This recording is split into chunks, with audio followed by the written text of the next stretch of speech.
Hello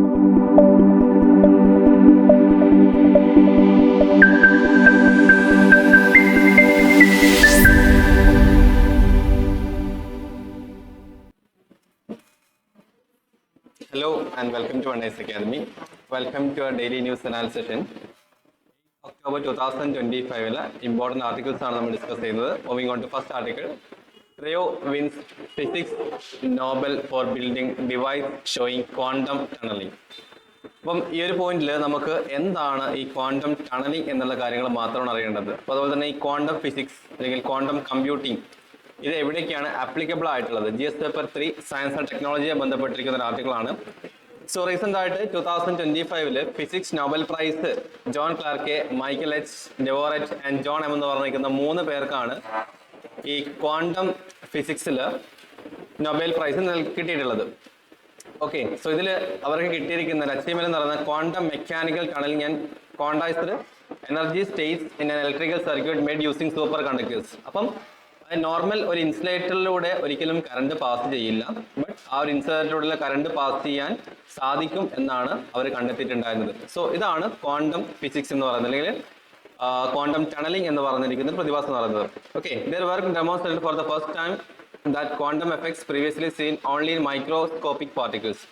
അപ്പം ഈ ഒരു ക്വാണ്ടം ടണലിംഗ് എന്ന് പറഞ്ഞിരിക്കുന്നത് ഇനീഷ്യൽ ഫേസിൽ ഓൾറെഡി കണ്ടുപിടിച്ച കാര്യമായിരുന്നു. വളരെ മൈക്രോസ്കോപ്പിക് പാർട്ടിക്കിൾസിലൂടെ മാത്രമാണ് ഇത്തരം ഹൈ എനർജി പാർട്ടിക്കിൾസ് മൂവ് ചെയ്ത് പോകൂ എന്നായിരുന്നു മുന്നേ കണ്ടെത്തിയിട്ടുണ്ടായിരുന്നത്. ബട്ട് നിലവിൽ അവർ 2 super computers, okay, so normal കണ്ടീഷൻസിൽ ഹൈ എനർജി പാർട്ടിക്കിൾസ്, ഇതാണ് ക്വാണ്ടം ടണലിംഗ് എന്ന് പറഞ്ഞിരിക്കുന്ന പ്രതിഭാസം എന്ന് പറയുന്നത്.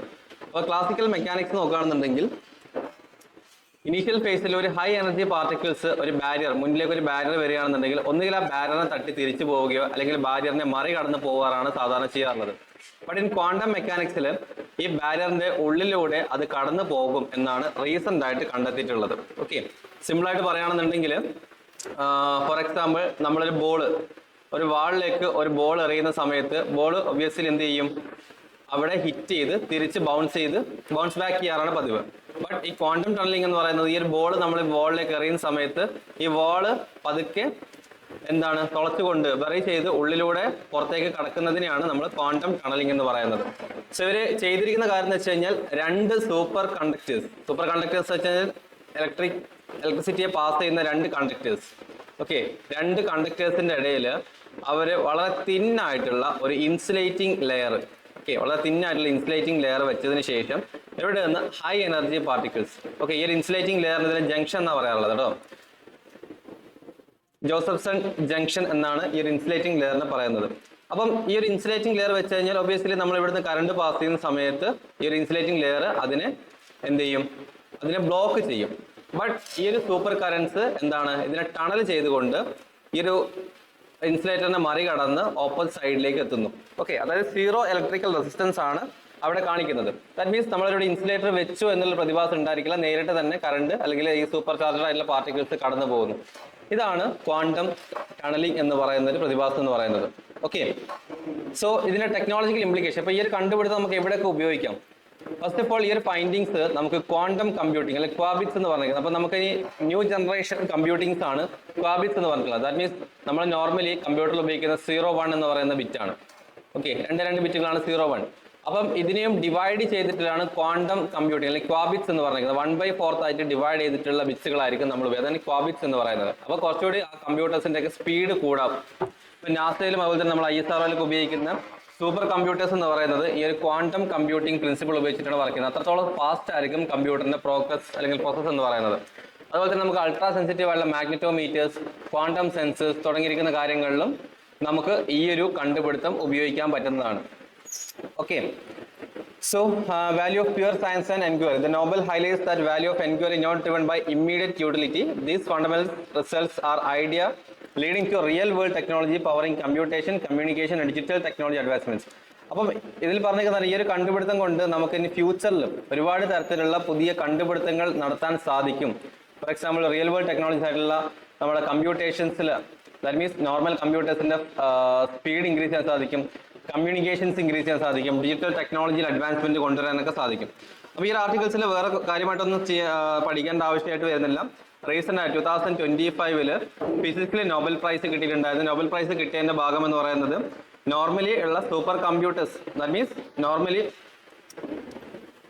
പഠിക്കേണ്ട രണ്ട് കാര്യം, ഒന്ന് ക്വാണ്ടം ടണലിംഗ് എന്ന് പറഞ്ഞിരിക്കുന്ന പ്രതിഭാസമാണ്. ഓക്കെ, അപ്പൊ ക്വാണ്ടം ടണലിംഗ് എന്ന് പറഞ്ഞ പ്രതിഭാസം എന്താണെന്നുള്ള കാര്യം ഓൾറെഡി ഡിസ്കസ് ചെയ്തു. ഈ രണ്ട് കാര്യങ്ങൾ മാത്രമാണ് ഈ ഒരു ആർട്ടിക്കിൾസ് നിന്നോ പഠിക്കേണ്ടതായിട്ടുള്ളത്. ആർക്കൊക്കെ നോബൽ പ്രൈസ് ലഭിച്ചു എന്നുള്ള കാര്യങ്ങളൊന്നും UPSC ചോദിക്കുന്നത് വളരെ കുറവായിരിക്കും. ഓക്കെ, സോ എന്താണ് ഐഡിയ എന്നുള്ള കാര്യങ്ങൾ മനസ്സിലാക്കാൻ ശ്രമിക്കാം. Moving on to next article, a path to progress that is paved with gold. Okay, ഈ ഒരു ആർട്ടിക്കിൾസിൽ പറയുന്നത് ഇന്ത്യയുടെ ഗോൾഡ് റിസർവിനെ പറ്റിയാണ്. ദാറ്റ് മീൻസ് എക്കണോമിയെ ബന്ധപ്പെട്ടിരിക്കുന്ന ഒരു ആർട്ടിക്കിളാണ്. അപ്പം നമുക്കിതിൽ ആദ്യം തന്നെ നോക്കണം ആത്മനിർഭർ ഭാരത്. അപ്പൊ ആത്മനിർഭർ ഭാരത് എന്ന് പറയുന്നത് ഒരിക്കലും ഇന്ത്യക്ക് ജസ്റ്റ് ഒരു എക്കണോമിക് സെൽഫ് സഫിഷ്യൻസി മാത്രം മതി എന്നല്ല പറയുന്നത്. എന്താണ് പറയുന്നത്? ഇന്ത്യ ഒരു നാഷണൽ ക്യാപ്പബിലിറ്റി അല്ലെങ്കിൽ നാഷണൽ കപ്പാസിറ്റി അച്ചീവ് ചെയ്യാം. Philosophy of resilience and national capacity build ചെയ്യുക എന്നുള്ളതാണ്. ഓക്കെ, ഇതിൽ വളരെ ഇമ്പോർട്ടൻ്റ് ആയ കാര്യം എന്ന് വെച്ച് കഴിഞ്ഞാൽ ഇന്ത്യയുടെ പോളിസി മെയിൻ ആയിട്ട് ഫോക്കസ് ചെയ്യുന്നത് വെച്ച് കഴിഞ്ഞാൽ നമ്മുടെ ഡൊമസ്റ്റിക് ഗോൾഡ് സേവിങ്സിനെ മൊബിലൈസ് ചെയ്യാം. അപ്പം നിലവിൽ ഇന്ത്യയിൽ ഹൗസ് ഹോൾഡ്സിൽ മാത്രമായിട്ട്, ഇന്ത്യയിലെ എല്ലാ വീടുകളിലും മാത്രമായിട്ട് 25,000 ടണ്ണോളം ഗോൾഡ് റിസർവുകളാണ് ഉള്ളത്. 25,000 ടണ്ണാണ് ഇന്ത്യയിലെ എല്ലാ വീടുകളുടെയും സ്വർണ്ണം എടുത്ത് നോക്കുകയാണെങ്കിൽ 25,000 ടണ്ണ് ഇന്ത്യയിൽ അവൈലബിൾ ആണ്. അതായത് ഇന്ത്യയുടെ GDPയുടെ 55% ഗോൾഡ് റിസർവ് ഇന്ത്യയുടെ വീടുകളിൽ ഉണ്ടെന്നാണ് പറയപ്പെടുന്നത്. ഓക്കെ, എന്നിരുന്നാൽ പോലും ഏകദേശം 87% ഗോൾഡ് നമ്മൾ വീണ്ടും ഇമ്പോർട്ട് ചെയ്യാണ് ചെയ്യുന്നത്. ഇപ്പൊ ഇന്ത്യയിൽ ആവശ്യത്തിൽ കൂടുതൽ ഗോൾഡ് ഉണ്ടെങ്കിൽ പോലും 87% നമ്മൾ വീണ്ടും പുറം രാജ്യങ്ങളിൽ നിന്ന് ഇമ്പോർട്ട് ചെയ്യാണ് ചെയ്യുന്നത്. അപ്പോൾ ഓട്ടോമാറ്റിക് നമ്മൾ ഇമ്പോർട്ട് ചെയ്യുന്ന സമയത്ത് എന്ത് സംഭവിക്കും? നമുക്ക് ട്രേഡ് ഡെഫിസിറ്റ്, അതായത് നമ്മൾക്ക് കൂടുതൽ കാര്യങ്ങൾ നമ്മൾ മറ്റു രാജ്യങ്ങളെ ഫോക്കസ് ചെയ്യുന്ന സമയത്ത് നമുക്ക് ട്രേഡ് ഡെഫിസിറ്റ് ഉണ്ടായിരിക്കും. അതുപോലെ തന്നെ നമ്മുടെ എക്കണോമിക് ഗ്രോത്ത് വളരെ കുറഞ്ഞുകൊണ്ടിരിക്കും. കാരണം ഓൾറെഡി നമുക്കിവിടെ റിസർവ് ഉണ്ടെങ്കിൽ പോലും ഈ റിസർവ് നമുക്ക് മോണിറ്റൈസ് ചെയ്യാൻ പറ്റുന്നില്ല. വീടുകളിലെ അലമാരകളിലൊക്കെ സ്വർണ്ണം സൂക്ഷിക്കുക എന്നല്ലാതെ ഇത് മോണിറ്റൈസ് ചെയ്യാൻ സാധിക്കുന്നില്ല. അതുകൊണ്ട് ഗോൾഡിന്റെ ഡിമാൻഡ് കൂടിയാണ്. ഇപ്പോൾ ഫോർ എക്സാമ്പിൾ ഒരു വീട്ടിൽ ഗോൾഡ് സൂക്ഷിച്ച് വെക്കുന്നു. ഓക്കെ, ഒരു 10 കിലോ ഗോൾഡ് സൂക്ഷിച്ച് വെക്കുന്ന കരുതാം. ഈ ഗോൾഡ് മാർക്കറ്റിലേക്ക് ഇറങ്ങിയാൽ മാത്രമാണ് നമുക്ക് മറ്റൊരാൾക്ക് ഇത് ഉപയോഗപ്പെടുത്താൻ സാധിക്കും. ഇല്ല, മറ്റൊരു വ്യക്തി വന്നിട്ട് അദ്ദേഹത്തിന് ഗോൾഡ് വേണമെന്നുണ്ടെങ്കിൽ ആ ഗോൾഡ് മറ്റു രാജ്യങ്ങളിൽ നിന്ന് നമ്മൾ ഇമ്പോർട്ട് ചെയ്യേണ്ട ആവശ്യം വരും. ഓക്കെ, അതായത് നമ്മൾ വാങ്ങിയതിനു ശേഷം നമ്മൾ സേവ് ചെയ്ത് വെക്കുന്നത് പുറത്ത് മാർക്കറ്റിലേക്ക് ഇറക്കുന്നില്ല. അപ്പം അതുകൊണ്ട് തന്നെ ഇന്ത്യയിൽ ഈ ഗോൾഡ് റിസർവ് എത്രയും പെട്ടെന്ന് മോണിറ്റൈസ് ചെയ്യാൻ പറ്റുകയാണെന്നുണ്ടെങ്കിൽ ഇന്ത്യക്ക് മറ്റു രാജ്യങ്ങളിൽ നിന്ന് ഇമ്പോർട്ട് ചെയ്യുന്നത് കുറക്കാൻ സാധിക്കും. അതുവഴി എന്ത് സാധിക്കും? ഇന്ത്യയുടെ trade deficit, okay, trade deficit എന്നുള്ള ട്രേഡ് സർപ്ലസിലേക്ക്, അറ്റ്ലീസ്റ്റ് ഈ ഗോൾഡ് ഇമ്പോർട്ടിൽ ട്രേഡ് സർപ്ലസിലേക്ക് എത്താൻ സാധിക്കുമെന്നാണ് പറയുന്നത്. ഓക്കെ, അതായത് ഇന്ത്യയിൽ ഏകദേശം 25,000 ടണ്ണാണ് അവൈലബിൾ ആയിട്ടുള്ളത്. അത് വാല്യൂ പറയുന്നത് $2.4 ട്രില്യൺ ആണ് ഇന്ത്യയിൽ അവൈലബിൾ ആയിട്ടുള്ള ഗോൾഡിന്റെ കണക്കുകൾ എന്ന് പറയുന്നത്. Gold remains A critical asset both as store of value as A simple of security for Indian house hold. ഇനി എന്തുകൊണ്ടാണ് ഇവരുടെ വീടുകൾ സൂക്ഷിക്കുന്നതിന് കാര്യം എന്ന് വെച്ച് കഴിഞ്ഞാൽ ഇന്ത്യൻ വീടുകളിൽ അല്ലെങ്കിൽ ഇന്ത്യൻ സൊസൈറ്റിയിൽ ഗോൾഡ് എന്ന് പറയുന്നത് ഒരു സിമ്പിൾ ഓഫ് സെക്യൂരിറ്റി ആണ്. ഓക്കെ, എത്രത്തോളം ഗോൾഡ് ഉണ്ടോ അത്രത്തോളം സെക്യൂർഡ് ആണ് ലൈഫ് എന്ന് ചിന്തിക്കുന്നതാണ്. അപ്പൊ സിമ്പിൾ ഓഫ് സെക്യൂരിറ്റിയെ കാണുന്നതുകൊണ്ട് മാത്രമാണ് ഇവർ എന്ത് ചെയ്യുന്നത്? ആ ഗോൾഡിനെ സേവ് ചെയ്ത് വെക്കുന്നത്. അവരൊരിക്കലും അത് മാർക്കറ്റിലേക്ക് ഇറക്കുന്നില്ല, അല്ലെങ്കിൽ അത് വിൽക്കാൻ ശ്രമിക്കുന്നില്ല. അവർ ഗോൾഡ് സേവ് ചെയ്ത് വെക്കുകയാണ് ചെയ്യുന്നത്. അതുകൊണ്ട് തന്നെ നമ്മൾ ഇമ്പോർട്ട് ലെവൽ വീണ്ടും കൂടിക്കൊണ്ടിരിക്കുന്നു. പോരാതെ നമുക്ക് ഗോൾഡ് മൈനിങ്സും ഇന്ത്യയിൽ വളരെ കുറവാണ്. അതുകൊണ്ട് തന്നെ നമ്മൾ കുറേ അധികം ഗോൾഡ് ഇമ്പോർട്ട് ചെയ്യേണ്ട ഒരു അവസ്ഥയാണ് വരുന്നത്. അപ്പൊ ഇതിൽ ഈ ഒരു ആർട്ടിക്കിൾസിൽ പറയുന്ന കാര്യം എന്ന് വെച്ച് കഴിഞ്ഞാൽ ഇത്തരം സേവ് ചെയ്തിരിക്കുന്ന ഗോൾഡുകളൊക്കെ മോണിറ്റൈസ് ചെയ്യിക്കാം. അപ്പൊ എങ്ങനെ മോണിറ്റൈസ് ചെയ്യാം? അപ്പൊ ആളുകൾ ഇത് മാർക്കറ്റിലേക്ക് കൊണ്ടുവരണം. ഓക്കെ, അപ്പൊ ഇനി gold monetise schemes and reforms എന്തൊക്കെയാണ്? എങ്ങനെയാണ് നമുക്ക് ഗോൾഡ് മോണിറ്റൈസ് ചെയ്യാം? മോണിറ്റൈസ് ചെയ്യാന്ന് വെച്ച് കഴിഞ്ഞാൽ ഗോൾഡിനെ എങ്ങനെ നമുക്ക് മാർക്കറ്റിലേക്ക് ഇറക്കാം, അതെങ്ങനെ പൈസയാക്കി മാറ്റാം എന്നുള്ളതാണ്. A trust-based gold monetization scheme is proposed to draw vast stocks of idle gold into formal financial system. ഒരുപാട് monetisation scheme already government propose ചെയ്തിട്ടുണ്ട്. ഓക്കെ, അതായത് നമ്മൾ ഐഡിയലായിട്ട് കിടക്കുന്ന ഗോൾഡ് എന്ന് വെച്ചാൽ വീട്ടിലെ ലോക്കറുകളൊക്കെ വെറുതെ കിടക്കുന്ന ഗോൾഡിനെ നമുക്ക് ഫോർമൽ ആയിട്ടുള്ള ഫിനാൻഷ്യൽ സിസ്റ്റം അല്ലെങ്കിൽ നമ്മൾ മാർക്കറ്റിലേക്ക് ഇറക്കുക. അപ്പൊ അങ്ങനെ ഇറക്കുന്ന സമയത്ത് അതിന് നമുക്ക് സർട്ടിഫിക്കറ്റ് ടെസ്റ്റിങ്ങും അതുപോലെ തന്നെ mobile gold saving apps, digitisation തുടങ്ങിയിരിക്കുന്ന കാര്യങ്ങളിലൂടെ നമുക്കത് മാർക്കറ്റിലേക്ക് കൊണ്ടുവരാം. അതായത് ഗോൾഡ് മാർക്കറ്റിലേക്ക് ഇറക്കുന്ന ആൾക്കാർക്ക് ഒരു രീതിയിലുള്ള ബുദ്ധിമുട്ടും ഉണ്ടാവാൻ പാടില്ല. ഓക്കെ, ഇത് scheme enable citizens to deposit ideal gold in banks. അതായത് ഒന്നുകിൽ നമുക്ക് ഗോൾഡ് ബാങ്കിലേക്ക് കൊടുക്കാം, അതിന്റെ ഇൻട്രസ്റ്റ് വേണമെങ്കിൽ വാങ്ങാം. അത് ഗോൾഡ് ലോക്കേഴ്സിലൊക്കെ സൂക്ഷിച്ച് നമുക്ക് ഇൻട്രസ്റ്റ് വാങ്ങാം. അല്ലെങ്കിൽ ഈ ഗോൾഡ് നമുക്ക് ഇലക്ട്രോണിക് സേവിങ്സ് ആയിട്ട് മാറ്റാം. ദാറ്റ് മീൻസ് നമ്മൾ ഗോൾഡ്, അതായത് ഫിസിക്കൽ ഗോൾഡ്, ഒരു 10 കിലോ ഗോൾഡ് ഉണ്ടെങ്കിൽ 10 കിലോ ഗോൾഡ് നമ്മൾ ഫിസിക്കൽ ഗോൾഡ് ബാങ്കിലേക്ക് കൊടുക്കുന്നു. ആ 10 കിലോ ഗോൾഡിന് തുല്യമായിട്ടുള്ള എമൗണ്ട് നമുക്ക് ഇലക്ട്രോണിക് സേവിങ്സ് ആയിട്ട്, അപ്പൊ നമുക്കൊരു ഇലക്ട്രോണിക് സേവിങ്സ് ഉണ്ടായി. 10 കിലോ ഗോൾഡിന് ഏകദേശം 1 ലക്ഷം രൂപയാണെന്ന് കരുതാം. ഓക്കെ, ഈ 1,00,000 റുപ്പീസ് നിങ്ങളുടെ നമുക്കൊരു ആപ്ലിക്കേഷൻ ഉണ്ടായിരിക്കും. ആപ്ലിക്കേഷനിൽ 1,00,000 റുപ്പീസ് നിങ്ങളുടെ ഗോൾഡിന് വേർത്ത് ആയിട്ടുള്ള പൈസ ഞങ്ങളുടെ കയ്യിൽ ഉണ്ടെന്ന് വേണമെങ്കിൽ പറയാം. അതായത് ഫിസിക്കൽ ഗോൾഡ് കാണിക്കണം ആവശ്യമില്ല. നമുക്ക് ആ ഗോൾഡ് എന്നത് സെക്യൂരിറ്റി ആണല്ലോ. അപ്പം ഗോൾഡിന്റെ വാല്യൂ നമുക്ക് എവിടെയെങ്കിലും കാണിച്ചാൽ മതി. അപ്പൊ അങ്ങനെ പോകുന്ന സമയത്ത് നമുക്ക് ഈ ഗോൾഡ് ഇമ്പോർട്ട് കുറക്കാൻ സാധിക്കും. ഓക്കെ, വീട്ടിൽ അലമാരയിൽ വെക്കുന്നതിനേക്കാൾ നല്ലത് നമ്മൾ പുറത്തേക്ക് കൊടുക്കുന്നു.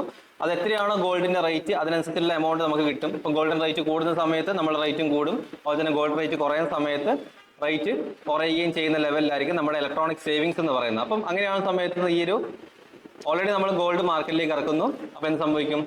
പുറം രാജ്യങ്ങളിൽ നിന്ന് ഇമ്പോർട്ട് ചെയ്യുന്നത് നമുക്ക് കുറക്കാൻ സാധിക്കും. അതായത് കറണ്ട് അക്കൗണ്ട് ഡെഫിസിറ്റ് നമുക്ക് ഇംപ്രൂവ് ചെയ്യാൻ സാധിക്കും.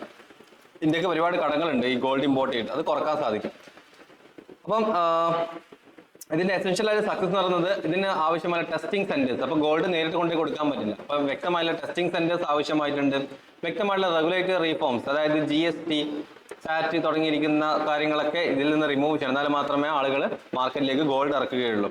ഓക്കെ, അതുപോലെ തന്നെ ഈ ഡിജിറ്റലൈസേഷൻസ്, ഇപ്പോൾ ഹൗസ് ഹോൾഡ്സ് നോർമലി ഉള്ള വീടുകളിൽ ഡിജിറ്റലൈസേഷൻ എന്ന് മനസ്സിലാവില്ല, അല്ലെങ്കിൽ ഇലക്ട്രോണിക് സേവിങ്സ് എന്താണെന്ന് മനസ്സിലാവില്ല. അവർ വ്യക്തമായിട്ട് അവയർനെസ് കൊടുക്കുക, അവരെ ഗോൾഡ് മാർക്കറ്റിലേക്ക് ഇറക്കി അതിനാവശ്യമായിട്ടുള്ള ഒരു എമൗണ്ട് ഇലക്ട്രോണിക് സേവിങ്സ് ആയിട്ട് അവർക്ക് കാണിച്ചു കൊടുക്കാൻ സാധിക്കും. ഒരു എക്കണോമിക് ആൻഡ് സ്ട്രാറ്റജിക് ഇമ്പാക്ട് എങ്ങനെയായിരിക്കും? അപ്പം ഇത്തരത്തിൽ ഗോൾഡ് നമ്മൾ മാർക്കറ്റിൽ ഇറക്കുകയാണെങ്കിൽ എന്താണ് നമ്മുടെ എക്കണോമിക് അല്ലെങ്കിൽ നമ്മുടെ സൊസൈറ്റിക്ക് ഉണ്ടാകുന്ന ഇമ്പാക്ട്? ഫസ്റ്റ് ഓഫ് ഓൾ, ഈ ഒരു വീടുകളിലുള്ള ഗോൾഡുകൾ നമ്മൾ മൊബിലൈസ് ചെയ്യുന്ന സമയത്ത് നമുക്ക് ഇമ്പോർട്ട് പ്രഷർ കുറയും. ഞാൻ നേരത്തെ പറഞ്ഞ പോലെ തന്നെ ഫിസിക്കൽ ഗോൾഡ് നമ്മൾ മറ്റു രാജ്യങ്ങളിൽ നിന്ന് ഇമ്പോർട്ട് ചെയ്യുന്ന നമുക്ക് കുറക്കാൻ സാധിക്കും. നമ്മുടെ കറണ്ട് അക്കൗണ്ട്, അതായത് ട്രേഡ് ഡെഫിസിറ്റ് നമുക്ക് കുറക്കാൻ സാധിക്കും. നമ്മുടെ ഡൊമസ്റ്റിക് ക്യാപിറ്റൽ ഇംപ്രൂവ് ചെയ്യാൻ സാധിക്കും. അതുപോലെ തന്നെ ഈ ഗോൾഡ് ഷോക്സിന്, അതായത് ഈ ഗ്ലോബലി ഗോൾഡിന്റെ വില കൂടുകയും കുറയുകയും ചെയ്യും. ഓക്കെ, ഗ്ലോബലി ഗോൾഡിന്റെ വില കൂടുകയും കുറയുന്ന സമയത്ത് ഇന്ത്യൻ മാർക്കറ്റിനെയും അത് നല്ല രീതിയിൽ ബാധിക്കാറുണ്ട്. ഓക്കെ, നമ്മൾ ഇന്ത്യ ആണെന്നുണ്ടെങ്കിലും ഇന്ത്യൻ ഗവൺമെന്റ് ആണെന്നുണ്ടെങ്കിലും ഗോൾഡിനെ ബേസ് ചെയ്തിട്ടാണ് നമ്മൾ റിസർവ് ബാങ്കും കാര്യങ്ങളൊക്കെ റൺ ചെയ്തുകൊണ്ടിരിക്കുന്നത്. അപ്പൊ ഏതെങ്കിലും തരത്തിൽ ഗോൾഡിൽ ഗ്ലോബൽ മാർക്കറ്റിൽ ഗോൾഡിന് എന്തെങ്കിലും ഒരു ഷോക്ക് സംഭവിച്ചു കഴിഞ്ഞാൽ, അതായത് പ്രൈസ് പെട്ടെന്ന് ഹൈക്ക് ചെയ്യുന്ന അല്ലെങ്കിൽ പ്രൈസ് പെട്ടെന്ന് കുറയുന്ന സമയത്താണെന്നുണ്ടെങ്കിലും ഇന്ത്യയുടെ ഫിനാൻഷ്യൽ കണ്ടീഷൻസ് ആണെങ്കിൽ വൾണറബിൾ ആയി പോവുകയാണ് ചെയ്യുന്നത്. അപ്പം അത് ഗോൾഡിന് നമ്മൾ റിലൈ ചെയ്യുന്നതുകൊണ്ടാണ്. അപ്പോൾ ഗോൾഡിന് റിലൈ ചെയ്യാതിരിക്കുകയാണെന്നുണ്ടെങ്കിൽ തീർച്ചയായിട്ടും, അതായത് ഫിസിക്കൽ ഗോൾഡ് റിലൈ ചെയ്യാതിരിക്കുകയാണെങ്കിൽ തീർച്ചയായിട്ടും ഈ ഒരു ഗ്ലോബൽ ഷോക്കിൽ ഗ്ലോബലി ഗോൾഡിന് റേറ്റ് കൂടിയാലും കുറഞ്ഞാലൊന്നും നമ്മളെ ബാധിക്കാൻ സാധ്യത കുറവായിരിക്കും. ഓക്കെ, ആ ഗോൾഡ് മോണിറ്റൈസേഷൻ പ്രോഗ്രാമിൽ നമുക്ക് അങ്ങനത്തെ ഒരു അച്ചീവ്മെന്റ് നമുക്ക് നേടാൻ സാധിക്കും. Okay, the move reinforces financial self-reliance, harnessing indigenous wealth and signals India's ability to drive development even when global capital flows are uncertain. ഇപ്പം ഗ്ലോബൽ ക്യാപിറ്റൽ ഫ്ലോ അൺസർട്ടൺ ആയിക്കോട്ടെ, ഗോൾഡിന്റെ വില കൂടിക്കോട്ടെ കുറഞ്ഞോട്ടെ നമ്മളെ ബാധിക്കാൻ സാധ്യത കുറവായിരിക്കും. ഇനി ഇതിനകത്തുള്ള പോളിസി ലെസൺ എന്താണ്? The policy emphasizes the transformation from crisis-driven responses, food security, digital strength to proactive capability building, financial self-resilience. It calls for building trust, transparency and citizen-friendly process for monetization. അപ്പോൾ ഇതിൽ future അല്ലെങ്കിൽ വേ forward ആയിട്ട് പറയുന്ന കാര്യം, ഇങ്ങനെ gold monetise ചെയ്യണമെങ്കിൽ ആദ്യം ആളുകൾക്ക് ട്രസ്റ്റ് ഉണ്ടായിരിക്കണം, പിന്നെ പ്രോസസ്സ് വളരെ ട്രാൻസ്പെറൻ്റ് ആയിരിക്കണം, പിന്നെ സിറ്റിസൺസ് ഫ്രണ്ട്ലി ആയിട്ടുള്ള ഒരു മോണിറ്റൈസേഷൻ പ്രോസസ്സ് ഉണ്ടെങ്കിൽ മാത്രമാണ് ആളുകൾ ഗോൾഡ് അവരുടെ ലോക്കേഴ്സിൽ നിന്ന് പുറത്തേക്ക് ഇറക്കാൻ സാധ്യത ഉണ്ടാവും. ഇപ്പം ബ്യൂറോക്രാറ്റിക് ഹഡീസുകളൊന്നും ഉണ്ടാവാൻ പാടില്ല. സിമ്പിളായിട്ട് ആ ഒരു ഗോൾഡ് മോണിറ്റൈസ് ചെയ്യാനുള്ള ഫെസിലിറ്റി ഹൗസ് ഹോൾഡേഴ്സിന് ഉണ്ടായിരിക്കണം എന്ന് പറയുന്നു. അപ്പോൾ ഇതിൽ ഇമ്പോർട്ടൻ്റ് ആയിട്ട് നമുക്ക് ആർട്ടിക്കിൾസിൽ വളരെ കറക്റ്റ് പോയിന്റ് ആണ് നോക്കണം. ഒന്നാമത്തെ കാര്യം എന്ന് വെച്ച് കഴിഞ്ഞാൽ ഗോൾഡ്, ഇന്ത്യയിലെ ഗോൾഡ് റിസർവിനെ നമുക്ക് എങ്ങനെ മോണിറ്റൈസ് ചെയ്യാം, അങ്ങനെ മോണിറ്റൈസ് ചെയ്ത് കഴിഞ്ഞാൽ നമുക്ക് ഉണ്ടാവുന്ന ബെനിഫിറ്റ്സുകൾ എന്തൊക്കെയാണ്. സോ ഈ രണ്ട് കാര്യങ്ങളാണ് നമുക്ക് ഈ ആർട്ടിക്കിൾസ് നോക്കണം. അങ്ങനെ 2-3 പോയിന്റുകളായി മാത്രമായിട്ട് നിങ്ങൾ അറിയാൻ ശ്രമിക്കുക. ബാക്കിയുള്ള എത്രത്തോളം ടണ്ണാണ് ഇന്ത്യയിൽ അവൈലബിൾ ആയിട്ടുള്ളത്, എത്രത്തോളം ട്രേഡ് ഡെഫിസിറ്റ് ആണെന്നുള്ള കാര്യങ്ങൾ അറിയേണ്ടത്. അതുപോലെ തന്നെ ഗോൾഡിന്റെ ഇമ്പോർട്ട് കപ്പാസിറ്റി, എങ്ങനെയാണ് നമ്മുടെ ഇന്ത്യയിലെ ഗോൾഡിന്റെ ഇമ്പോർട്ട് കപ്പാസിറ്റി, ഇമ്പോർട്ട് കൂടുകയാണോ അല്ലെങ്കിൽ ട്രേഡ് ഡെഫിസിറ്റ് ആണോ എന്നുള്ള കാര്യങ്ങളും കൂടി അറിയാം. കാരണം ഇന്ത്യയിൽ ഗോൾഡ് റിസർവ് ഒക്കെ വളരെ കുറവാണ്. ഗോൾഡ് ഒന്നും പെട്ടെന്ന് കുഴിച്ചെടുക്കാൻ പറ്റില്ല. പലപ്പോഴും ഗോൾഡ് നമ്മൾ മറ്റു രാജ്യങ്ങളിൽ നിന്ന് ഇമ്പോർട്ട് ചെയ്യുന്ന സമയത്ത് ഓട്ടോമാറ്റിക്കലി നമ്മൾ അങ്ങോട്ടേക്ക് പൈസ കൊടുക്കേണ്ടി വരും. നമ്മൾ ട്രേഡ് ഡെഫിസിറ്റിലേക്കാണ് പോയിക്കൊണ്ടിരിക്കുക, സർപ്ലസിലല്ല ഡെഫിസിറ്റിലേക്കാണ് പോയിക്കൊണ്ടിരിക്കുക. ഓക്കെ, ഇത്രയുമാണ് ഈ ആർട്ടിക്കിൾസ് നോക്കാനുള്ളത്. Moving on to next article. It's a time for Maoist lay down arms. Okay, അപ്പം ഇതിൽ നിങ്ങൾ GS പേപ്പർ ഇന്റേണൽ സെക്യൂരിറ്റിയെ ബന്ധപ്പെട്ടിരിക്കുന്ന ആർട്ടിക്കിളാണ്. അപ്പോൾ ഈ ഒരു ആർട്ടിക്കിൾ നോക്കുന്ന സമയത്ത് ഒരു 10 വർഷം മുന്നേ, ഒരു 10 years ഒക്കെ മുന്നേ നമുക്ക് നോക്കുകയാണെന്നുണ്ടെങ്കിൽ ഒരുപാട് ന്യൂസുകൾ പലപ്പോഴും വരുന്നത് മാവോയിസ്റ്റ് ഔട്ട്ഫിറ്റ്സിന്റെ ഇൻസർജന്റ് ഗ്രൂപ്പ്സിന്റെയും അറ്റാക്കുകളും കാര്യങ്ങളുമാണ് പലപ്പോഴും നമ്മുടെ ന്യൂസുകളിൽ കാണാറുണ്ടായിരുന്നത്. ബട്ട് ഈ കഴിഞ്ഞ കുറച്ച് വർഷങ്ങളായിട്ട്, ഫോർ എക്സാമ്പിൾ കഴിഞ്ഞ 5 വർഷത്തിന്റെ ഇടയിൽ നമുക്ക് മാവോയിസ്റ്റ് ഗ്രൂപ്പ്സിന്റെ അറ്റാക്കും കാര്യങ്ങളൊക്കെ വരുന്നത് വളരെ കുറവാണ്. അപ്പോൾ എന്തുകൊണ്ടാണ് ഇത് കുറയുന്നത് എന്ന് നമ്മൾ നോക്കുന്ന സമയത്ത് ആ ഒരു കാര്യമാണ് ഈ ആർട്ടിക്കിൾസിൽ പറയുന്നത്.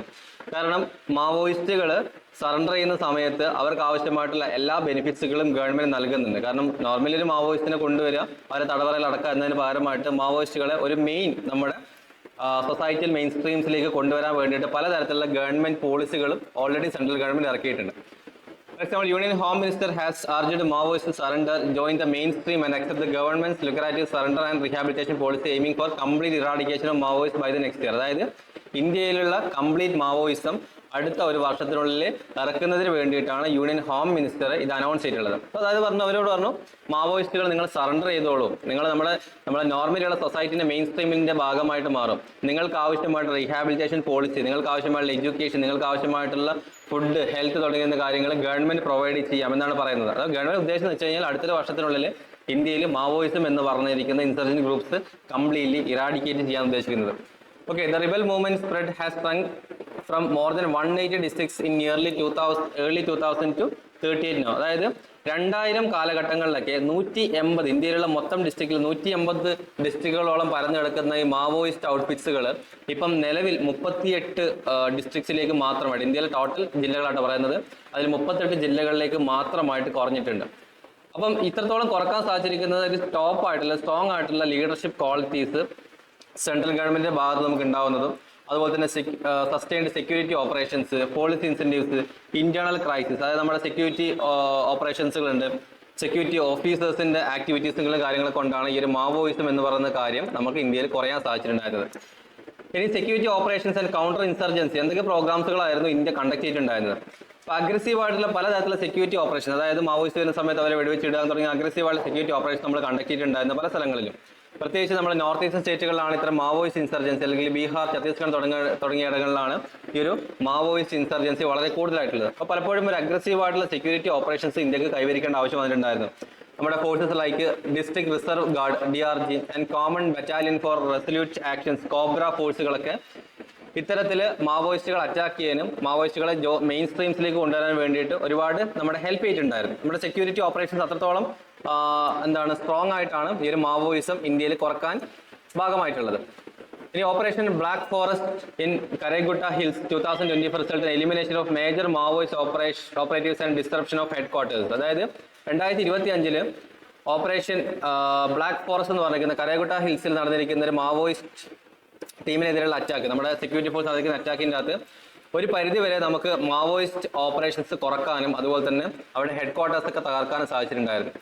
അതിൽ തന്നെ ഏകദേശം 1200 മാവോയിസ്റ്റുകൾ സറണ്ടർ ആയിട്ടുണ്ടായിരുന്നു. 2025 മാത്രമുള്ള കണക്കാണ് പറയുന്നത്. 1200 മാവോയിസ്റ്റുകൾ സറണ്ടർ ആയിട്ടുണ്ട്, 270 പേര് മരണപ്പെട്ടിട്ടുണ്ട്, 650 പേര് അറസ്റ്റ് ചെയ്തിട്ടുണ്ടായിരുന്നു. സോ ഇത്തരത്തിലുള്ള പ്രോ ആക്റ്റീവായുള്ള സ്റ്റെപ്പുകളിലൂടെയാണ് ഇന്ത്യയുടെ മാവോയിസ്റ്റ് ഔട്ട്ഫിറ്റ്സിന്റെ ഒരു ഫുട് പ്രിന്റ്സുകൾ ഇന്ത്യ കുറക്കാൻ സാധിക്കുന്നത്. ഇനി social and ideological factors. So എന്തിനാണ് ഈ മാവോയിസ്റ്റ് ഗ്രൂപ്പുകൾ അല്ലെങ്കിൽ മാവോയിസ്റ്റ് ഗ്രൂപ്പുകൾ എങ്ങനെയാണ് ഉണ്ടാവുന്നത്? First of all major reason എന്ന് പറഞ്ഞിരിക്കുന്നത് ഐഡിയോളജിക്കൽ ക്രൈസിസ് ആണ്. അതായത് നിലവിലുള്ള ഏത് ഗവൺമെന്റ് വന്നോട്ടെ ഒരു ഗവൺമെന്റിനെ സപ്പോർട്ട് ചെയ്യാതെ സെപ്പറേറ്റ് ആയിട്ടുള്ള പാരലൽ ഗ്രൂപ്പ് റൺ ചെയ്യുന്ന ആളുകളാണ് നമ്മൾ മാവോയിസ്റ്റുകൾ എന്ന് മേജറായി വിളിക്കുന്നത്. അപ്പോൾ ദാറ്റ് മീൻസ് അവർക്കൊരു മാവോയിസം എന്ന് പറയുന്നത് സെപ്പറേറ്റ് ഒരു ഐഡിയോളജി ആയിരിക്കും. ആ ഐഡിയോളജിയിൽ മാത്രമാണ് അവർ ജീവിക്കുന്നത്. ആ ഐഡിയോളജിയിലേക്ക് ആളുകളെ കൊണ്ടുവരിക എന്നുള്ളതൊക്കെയാണ് അവരുടെ മെയിൻ റീസൺ എന്ന് പറയുന്നത്. ഇപ്പം മാവോയിസ്റ്റുകൾ ഉടലെടുക്കുന്ന ആ രീതിയിലാണ്. അപ്പം ഈ മേജർ റീസൺ എന്തുകൊണ്ടാണ് മാവോയിസ്റ്റുകളുടെ ഔട്ട്ഫിറ്റ്സുകൾ കുറയാനുള്ള മെയിൻ കാരണം എന്ന് വെച്ച് കഴിഞ്ഞാൽ അവരെ ഇപ്പം ഒരു ഹയറിങ്ങിന് വിളിക്കുന്ന സമയത്ത് അല്ലെങ്കിൽ റിക്രൂട്ട് ചെയ്യുന്ന സമയത്ത് ഒരിക്കലും നമ്മുടെ ഈ യൂത്ത് അതിനകത്തേക്ക് റിക്രൂട്ട് ആയി പോകുന്നില്ല. കാരണം വെച്ചാൽ ഓൾറെഡി ഗവൺമെന്റ് ആവശ്യമായുള്ള സപ്പോർട്ടുകളൊക്കെ ഇന്ത്യയിലെ യുവജനങ്ങൾക്ക് നൽകുന്നുണ്ട്. അതുകൊണ്ട് തന്നെ മാവോയിസ്റ്റുകളിലേക്ക് അല്ലെങ്കിൽ മാവോയിസത്തിലേക്കുള്ള റിക്രൂട്ട്മെന്റ് വളരെ കുറയുകയാണ് ചെയ്യുന്നത്. അതുപോലെ തന്നെ ഓൾറെഡി ഉള്ള മാവോയിസ്റ്റ് ഗ്രൂപ്പുകളാണെന്നുണ്ടെങ്കിൽ ഭയങ്കര ഫെയിലിയർ ആയിട്ടാണ് അവരുടെ സ്ട്രക്ചർ പോയിക്കൊണ്ടിരിക്കുന്നത്. പണ്ടത്തെ മാവോയിസം പോലെയല്ല, ഭയങ്കര ഫെയിലിയർ സ്ട്രക്ചേഴ്സ് ആണ് അവർ പോയിക്കൊണ്ടിരിക്കുന്നത്. അതിലൊക്കെ നമ്മുടെ സെക്യൂരിറ്റി ഫോഴ്സുകളും ആവശ്യമാണ്. ദാറ്റ് മീൻസ് പണ്ടൊക്കെ എന്ന് വെച്ച് കഴിഞ്ഞാൽ ഇവരൊരു ഡിസ്ട്രിക്ട് എടുക്കുന്ന ഡിസ്ട്രിക്റ്റിൽ ട്രൈബൽ ഗ്രൂപ്പ് ഉണ്ടെങ്കിൽ ട്രൈബൽ ഗ്രൂപ്പ് കംപ്ലീറ്റ് മാവോയിസത്തിന്റെ അണ്ടറിലായിരിക്കും അവരുണ്ടാകുന്നത്. അപ്പോൾ ഒരിക്കലും ഗവൺമെന്റ് ആവശ്യമായ സപ്പോർട്ടോ കാര്യങ്ങളൊന്നും നൽകാൻ സാധിക്കില്ല. ഓട്ടോമാറ്റിക്കലി ഹയറിംഗ് അവിടെ നടക്കും. ഒരുപാട് പേര് മാവോയിസ്റ്റ് അല്ലെങ്കിൽ മാവോയിസ്റ്റുകളായി മാറുകയാണ് ചെയ്യുന്നത്. ബട്ട് ഇവിടെ അവർക്ക് ആ ട്രൈബൽ ഗ്രൂപ്പ്സിന് ആവശ്യമായുള്ള സപ്പോർട്ട് പോലും ഗവൺമെന്റ് നൽകുന്നതുകൊണ്ട് അവർ മാവോയിസ്റ്റുകളിലേക്ക് പോകുന്നതിന് പകരമായിട്ട് ഗവൺമെന്റ് സപ്പോർട്ടീവായിട്ടുള്ള ഇനീഷ്യേറ്റീവ്സിന്റെ ഭാഗമായിട്ട് മാറുകയാണ് ചെയ്യുന്നത്. അപ്പം മാവോയിസത്തിലേക്ക് കൂടുതൽ ആളുകൾ ഈ ഐഡിയോളജി വിശ്വസിച്ച ആളുകൾ അങ്ങോട്ടേക്ക് പോകുന്നില്ല. അപ്പോൾ ഓട്ടോമാറ്റിക്കലി മാവോയിസ്റ്റുകളുടെ റിക്രൂട്ട്മെന്റ് കുറയുന്നു. അപ്പൊ അങ്ങനെയാണ് മാവോയിസ്റ്റുകൾ ഒരു തരത്തിൽ മാവോയിസ്റ്റുകൾ കുറയാൻ കാരണമായിട്ടുണ്ടായിരുന്നത്. The Salva Judum movement and rehabilitation policies. അതായത് ഈ സൽവാർ ജുദും എന്ന് പറഞ്ഞിരിക്കുന്ന ഒരു മൂവ്മെന്റ് നോർത്ത് ഈസ്റ്റ് സ്റ്റേറ്റ്സിൽ നടന്നിരിക്കുന്ന മൂവ്മെന്റ് ആണ്. ഒരു മൂവ്മെന്റ് എന്ന് വെച്ച് കഴിഞ്ഞാൽ ഈ മാവോയിസ്റ്റുകളെ മെയിൻ സ്ട്രീമിലേക്ക് കൊണ്ടുവരാം. അതായത് മാവോയിസ്റ്റുകളെ മനസ്സ് മാറ്റിയിട്ട് എന്താണ് നമ്മുടെ നോർമൽ ഒരു സൊസൈറ്റിന്റെ മെയിൻ സ്ട്രീംസിലേക്ക് കൊണ്ടുവരിക. അതിനാവശ്യമുള്ള റീഹാബിലിറ്റേഷൻ പോളിസികൾ, അത് മീൻസ് ഫിനാൻഷ്യൽ സപ്പോർട്ട് നൽകിയിട്ടുണ്ടായിരുന്നു. അതായത് മാവോയിസ്റ്റുകൾ വന്നിട്ട് അവർ സറണ്ടർ ചെയ്യണമെന്നുള്ള അവർക്ക് ആവശ്യമുള്ള ഫിനാൻഷ്യൽ സപ്പോർട്ട്, വീട് വെച്ചു കൊടുക്കും, എഡ്യൂക്കേഷൻസ്, അതുപോലെ തന്നെ ലാൻഡ് കോമ്പൻസേഷൻ, അതായത് കോമ്പൻസേറ്ററി ആയിട്ട് അവർക്ക് ലാൻഡ് കൊടുക്കും. ഓക്കെ, നിങ്ങളുടെ വീടൊക്കെ വെച്ച് താമസിച്ചോളൂ, കുഴപ്പമില്ല, നിങ്ങൾക്ക് ആവശ്യമുള്ള പൈസ ഞങ്ങൾ തരാം, ആവശ്യമുള്ള എഡ്യൂക്കേഷൻ ഞങ്ങൾ തരാം, ആവശ്യമുള്ള ഹെൽത്ത് സപ്പോർട്ട് ഞങ്ങൾ തരാമെന്ന് ഗവൺമെന്റ് പറഞ്ഞ് അവരെ മനസ്സ് മാറ്റിയിട്ട് ഒരു മെയിൻ സ്ട്രീംസിലേക്ക് കൊണ്ടുവരാനാണ് ചെയ്യാറുള്ളത്. മാവോയിസ്റ്റുകൾ ഒരിക്കലും നമുക്ക് ഡയറക്റ്റ്ലി അറ്റാക്ക് ചെയ്യുന്നത് മാത്രമല്ല, ഈ രീതി റീഹാബിലിറ്റേഷൻ പോളിസികളിലൂടെയും മാവോയിസ്റ്റുകളുടെ മനസ്സ് മാറ്റി നമുക്ക് മെയിൻ സ്ട്രീംസിലേക്ക് കൊണ്ടുവരാൻ സാധിക്കും. ഇനി എന്തൊക്കെയാണ് ഈ പോളിസി ആൻഡ് റീഹാബിലിറ്റേഷൻ മെഷേഴ്സ് കൊണ്ടുവന്നിരിക്കുന്നത്? ഒന്നാമത്തെ കാര്യം, Chhattisgarh 2025 Naxal surrender victim relief and rehabilitation policy. ഛത്തീസ്ഗഡിലാണ് ഏറ്റവും കൂടുതൽ. ഛത്തീസ്ഗഡിലെ ബസ്താർ പ്രൊവിൻസിലാണ് ഏറ്റവും കൂടുതൽ ഈ മാവോയിസ്റ്റ് അറ്റാക്കുകൾ നടക്കാറുള്ളത്. ബസ്താർ പ്രൊവിൻസ് എന്ന് പറയുന്നത് ഒരു കാട് പിടിച്ച ഏരിയ. ഛത്തീസ്ഗഡിലെ ബസ്താർ എന്ന് നിൽക്കുന്നത് കാട് പിടിച്ച ഏരിയ ആണ്. അപ്പോൾ അവിടെയാണ് ഏറ്റവും കൂടുതൽ ഇത്തരത്തിലുള്ള മാവോയിസ്റ്റ് അറ്റാക്കുകളൊക്കെ ഏറ്റവും ലാസ്റ്റ് ആയിട്ട് നടന്നുകൊണ്ടിരുന്നത്. അപ്പോൾ അവിടെ ഛത്തീസ്ഗഡ് ഗവൺമെന്റ് കൊണ്ടുവന്നിരിക്കുന്ന Naxal surrender and victim relief and rehabilitation policy. അപ്പോൾ അതിൽ ഈ മാവോയിസ്റ്റുകൾക്ക് ആവശ്യമുള്ള ഫിനാൻഷ്യൽ എയ്ഡ്, എഡ്യൂക്കേഷൻ, എംപ്ലോയ്മെന്റ്, അതായത് ജോലി ഉൾപ്പെടെ, അതുപോലെ തന്നെ എല്ലാ കാര്യങ്ങളും സറണ്ടർ ആയിട്ടുള്ള മാവോയിസ്റ്റുകൾക്ക് നൽകിയിട്ടുണ്ടായിരുന്നു. അതുപോലെ തന്നെ അതിനകത്ത് വിക്ടിംസ് ആയിട്ടുള്ള, മാവോയിസ്റ്റ് അറ്റാക്കിൽ വിക്ടിംസ് ആയിട്ടുള്ള ആളുകൾക്കും ഇത്തരം സപ്പോർട്ടുകൾ ഗവൺമെന്റ് നൽകിയിട്ടുണ്ടായിരുന്നു. അപ്പം ഈ ഗവൺമെന്റിന്റെ ഇൻക്രീസിംഗ് ആയിട്ടുള്ള ഡെവലപ്മെന്റ് ഫോക്കസ്, അതുപോലെ തന്നെ നമ്മുടെ സെക്യൂരിറ്റി ഫോഴ്സസിന്റെ മോഡേണൈസേഷൻ, അതായത് ഈ ഗൊറില്ല വാർ പോലത്തെ കാര്യങ്ങൾ, അല്ലെങ്കിൽ മോഡേണൈസ് ചെയ്തിട്ട് മാവോയിസ്റ്റുകളെ കണ്ടെത്താനും അവരെ അറ്റാക്ക് ചെയ്യാനുള്ള മോഡേണൈസ്ഡ് ആയിട്ടുള്ള സെക്യൂരിറ്റി ഫോഴ്സസ്, അതുപോലെ ഇന്റലിജൻസ് ഷെയറിങ്സ്, എങ്ങനെയൊക്കെയാണ് മാവോയിസ്റ്റുകൾ വർക്ക് ചെയ്യുന്നത് തുടങ്ങിയ കാര്യത്തിൽ അവരെന്തെങ്കിലും പ്ലാൻ എക്സിക്യൂട്ട് ചെയ്യാമെന്നെങ്കിൽ പ്ലാൻ തകർക്കാനുള്ള ഇന്റലിജൻസ് ഷെയറിങ്, അതുപോലെ തന്നെ സിവിൽ സൊസൈറ്റി ഇൻവോൾവ്മെന്റ്, സിവിൽ സൊസൈറ്റിനെ നമ്മൾ പഠിപ്പിക്കുക. ട്രൈബൽ ഏരിയയിലേക്ക് പോയിട്ട് നമ്മൾ പഠിപ്പിക്കുക, മെയിൻ സ്ട്രീംസിലേക്ക് വരണം, നിങ്ങൾക്ക് ഗവൺമെന്റ് ഇതോളം സപ്പോർട്ട് നൽകുന്ന കാര്യങ്ങളൊക്കെ നൽകിക്കൊണ്ട് ഒരു പീസ് ബിൽഡിംഗ് പ്രോസസ്സിലൂടെ മാത്രമാണ് ഈ മാവോയിസ്റ്റുകളെ നമുക്ക് ഇന്ത്യയിൽ നിന്ന് തുടച്ചു നിൽക്കാൻ സാധിക്കും. അതായത് 2026 ആവുന്നതോടെ തന്നെ കംപ്ലീറ്റ് മാവോയിസ്റ്റ് ഇറാഡിക്കേഷൻ പോളിസിയാണ് യൂണിയൻ ഹോം മിനിസ്റ്റർ പ്ലാൻ ചെയ്ത് വെച്ചിട്ടുള്ളത്. റീഹാബിലിറ്റേഷൻ പാക്കേജ് എന്ന് പറയുന്നത് സറണ്ടർ ആയിട്ടുള്ള മാവോയിസ്റ്റുകൾക്ക് 50,000 രൂപ വരെ ഏകദേശം ഛത്തീസ്ഗഡ് ഗവൺമെന്റ് കൊടുക്കുന്നുണ്ട്. അതുപോലെ തന്നെ വിക്ടിംസിനാണെന്നുണ്ടെങ്കിൽ ഗ്രാന്റ് നൽകുന്നുണ്ട്. അപ്പോൾ ഇത്തരത്തിലുള്ള റീഹാബിലിറ്റേഷൻ പോളിസി, ഇത്തരത്തിലുള്ള സപ്പോർട്ടുകളാണ് മാവോയിസ്റ്റുകൾക്ക് ഗവൺമെന്റ് പ്രൊവൈഡ് ചെയ്യുന്നത്. In internal security implications, the decline of Maoism is a breakthrough for India's internal security. ഇന്ത്യയുടെ ഇന്റേണൽ സെക്യൂരിറ്റിയുടെ ഏറ്റവും വലിയ തലവേദനയായിരുന്നു ഇന്ത്യയുടെ മാവോയിസം എന്ന് പറയുന്നത്. അപ്പം പുറത്തു നിന്ന് വരുന്ന ആളുകൾ, നുഴഞ്ഞുകയറ്റക്കാർ നമുക്ക് കുഴപ്പമില്ല, കാരണം വെച്ച് കഴിഞ്ഞാൽ അവർ മറ്റു രാജ്യങ്ങളിൽ നിന്ന് വരുന്നതാണ്. അപ്പോൾ ഇന്ത്യയിൽ തന്നെയുള്ള ഇന്ത്യൻ സിറ്റിസൺസ് തന്നെ മാവോയിസ്റ്റുകളാകുന്ന സമയത്ത് നമുക്ക് ഇന്റേണൽ സെക്യൂരിറ്റിക്ക് വളരെ വലിയ തലവേദനയുള്ള കാര്യമായിരുന്നു. അപ്പോൾ ഈ ഒരു കംപ്ലീറ്റ് മാവോയിസം ഡിക്ലൈൻ ചെയ്യുകയാണെന്നുണ്ടെങ്കിൽ തീർച്ചയായിട്ടും ഇന്ത്യയുടെ ഇന്റേണൽ സെക്യൂരിറ്റി നമുക്ക് സ്ട്രെങ്തൻ ചെയ്യാനും ഔട്ട്സൈഡിൽ നിന്ന് വരുന്ന ഇൻസർജൻസ് ഗ്രൂപ്പുകളിൽ നുഴഞ്ഞുകയറ്റ കാര്യം മാത്രം നമുക്ക് ഫോക്കസ് ചെയ്യാൻ സാധിക്കും.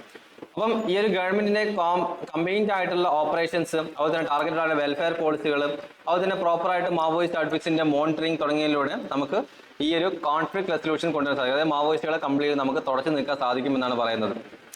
ഓക്കെ, ഇതിൽ സിവിൽ സൊസൈറ്റി എന്ന് പറയുന്ന വളരെ വലിയൊരു മേജർ പങ്ക് വഹിക്കുന്ന ആളുകളാണ്. സിവിൽ സൊസൈറ്റി നോർമൽ ജനങ്ങൾ, അവര് മാവോയിസ്റ്റുകളിലേക്ക് പോകാതെ അവർ അവയർനെസ് നൽകുക, അതുപോലെ തന്നെ മാവോയിസ്റ്റുകൾ ചെയ്യുന്ന ആക്ടിവിറ്റീസിന് ഇന്റലിജൻസ് ഷെയറിംഗ് നൽകുക തുടങ്ങിയ കാര്യങ്ങളൊക്കെ ചെയ്യുകയാണെന്നുണ്ടെങ്കിൽ അവരെ മാവോയിസ്റ്റ് അല്ലെങ്കിൽ ഫോർമൽ ആയിട്ടുള്ള മാവോയിസ്റ്റ് ഗ്രൂപ്പുകളിൽ നിന്ന് ഡിസ്എൻഗേജ് ചെയ്തിട്ട് നോർമലുള്ള മെയിൻ സ്ട്രീംസിലേക്ക് കൊണ്ടുവരാനും, അതുപോലെ തന്നെ പുതിയൊരു റിക്രൂട്ട്മെന്റ് കുറക്കാനും, അതുവഴി മാവോയിസ്റ്റുകൾ കംപ്ലീറ്റ് ഇല്ലാതാക്കാനും ഇന്ത്യക്ക് സാധിക്കും.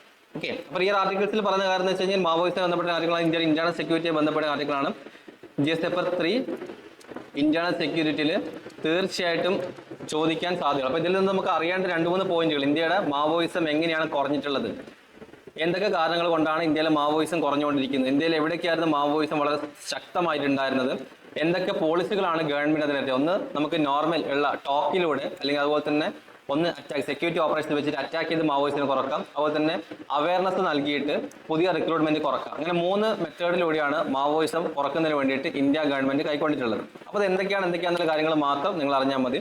അപ്പം ന്യൂസിന്റെ ക്രക്സ് പോയിന്റ് മാത്രം മനസ്സിലാക്കിയിട്ട് ബാക്കി അതിനുശേഷം മാത്രം നിങ്ങൾ പോയിന്റുകളിലേക്ക് പോകാൻ ശ്രമിക്കുക. Okay, moving on to the final article, why Indian capital needs to invest domestically.